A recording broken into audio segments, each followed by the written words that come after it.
platt, babalapapp.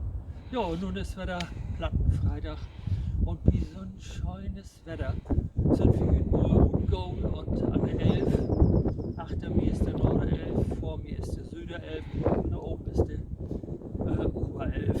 Jo, wir sind ja auf der Elbpinsel Wilhelmsburg am Weg zu der Bunthäuser Spitze und was wäre Wesen im Mittelweg? Jo, ich kann das gar nicht. Ach, wir sind gut gegangen mit dem schönen Wetter.